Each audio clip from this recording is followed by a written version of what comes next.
तो डिप्रेशन क्या है? इसका एक बुरा असर हमारे लाइफ पर पड़ सकता है, कोई भी हो सकता है, बड़ा बूढ़ा बच्चा।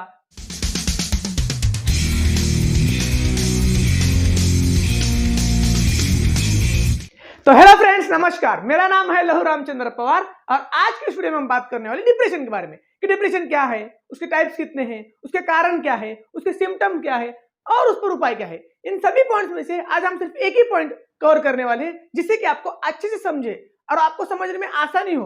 बाकी के जो भी पॉइंट है वह पार्ट वाइज आएंगे। हर पार्ट में हम हर एक पॉइंट को डिस्कशन करेंगे जिससे कि आपको समझने में आसानी हो। तो आज का पॉइंट शुरू करने से पहले मैं आपको एक बात बता दूं कि पिछले वीडियो में मैंने कहा था कि जो नेक्स्ट वीडियो आएगा वह आएगा गोल के ऊपर। तो यह वीडियो डिप्रेशन के ऊपर क्यों, इसका भी एक रीजन है। यह रीजन हम आपको लास्ट में बताएंगे। सबसे पहले आज का पॉइंट कवर कर लेते हैं। हमारा आज का पहला पॉइंट है डिप्रेशन क्या है, तो इसको समझ लेते हैं। तो डिप्रेशन क्या है, इसको अगर मैं बहुत ही बेसिक तरीके से समझाऊं तो आप हो या मैं हो, हम सभी को लाइफ में कभी ना कभी अपने आप को हम दुखी, अनकंफर्टेबल, काम में रुचि ना आना, मन ना लगना, यह महसूस करते हैं हम। तो यह प्रभावित है, यह आना कॉमन है और यह इससे हम परिचित भी है। लेकिन यह अगर स्थायी हो जाए, यही अगर कंटिन्यू हमारे लाइफ के साथ चलते रहे, यही फीलिंग्स बार बार आते रहे, बार बार बहुत दिनों तक आते रहे, बहुत महीनों तक आते रहे, तो इसका एक बड़ा रीजन बन सकता है, इसका एक बुरा असर हमारे लाइफ पर पड़ सकता है। इसकी वजह से हम डिप्रेशन की तरफ थोड़े थोड़े बढ़ते जाते हैं। जैसा यह फीलिंग्स कंटिन्यू आते रहती है, थोड़ा थोड़ा डिप्रेशन की तरफ हम बढ़ते जाते हैं। तो इसी प्रॉब्लम की वजह से डिप्रेशन आता है और इसी को डिप्रेशन कहते हैं कि पहले अगर छोटा मोटा कारण से अगर बड़ा कारण बन जाए तो वही डिप्रेशन में तब्दील हो जाता है। तो हमें पहले ही समझना है, पहले हमें डिप्रेशन ना हो, इसलिए उसके सिम्टम्स पता होने चाहिए। डिप्रेशन में कौन जा सकता है? अगर यह किसी को सवाल आ रहा है कि डिप्रेशन में किस प्रकार का आदमी जा सकता है, तो वो कोई भी हो सकता है, बड़ा बूढ़ा बच्चा, वो कोई भी हो सकता है।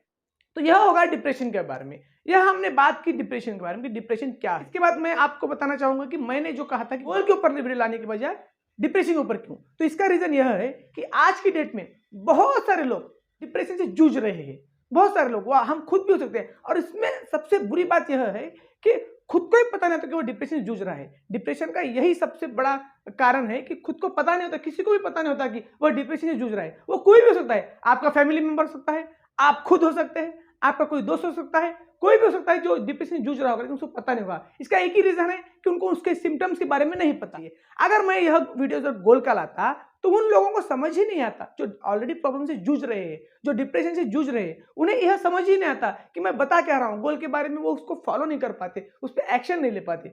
इसीलिए मैंने यह बेटर समझा कि गोल की जगह डिप्रेशन का वीडियो लाता हूं जिससे कि लोगों को समझे, उसके सिम्टम्स पता चले, उस पर वो काम कर पाए। अगर किसी को कोई उस प्रॉब्लम में है, डिप्रेशन से जूझ रहा है, तो खुद को सुधार पाए। फैमिली मेंबर है कोई, अगर उसे डिप्रेशन हुआ है तो उसे समझा पाए, उसका इलाज कर पाए। कोई फ्रेंड है तो उसका इलाज कर पाए। इसीलिए मैंने डिप्रेशन का वीडियो लाना सबसे बेटर समझा और मैंने डिप्रेशन का वीडियो लाया। अगर यह डिप्रेशन आपको समझ जाए, इसके सिम्टम्स आपको समझ जाए तो आप खुद सुधर सकते हैं। उसके बाद मैं अगर गोल का वीडियो लाऊंगा तो आपको समझ में आ जाएगा, उस पर आप काम कर पाएंगे। इसीलिए मैंने डिप्रेशन का वीडियो लाया। तो मैं लाने को तो गोल का भी ला सकता, तो यही मेरा सबसे बड़ा कारण है। और आज की वीडियो में बस इतना ही। हमें डिप्रेशन क्या है यह समझ लिया इस वीडियो से, और अगले वीडियो में हम समझेंगे उसके सिम्टम्स के बारे में, जो मेन वीडियो होने वाला है।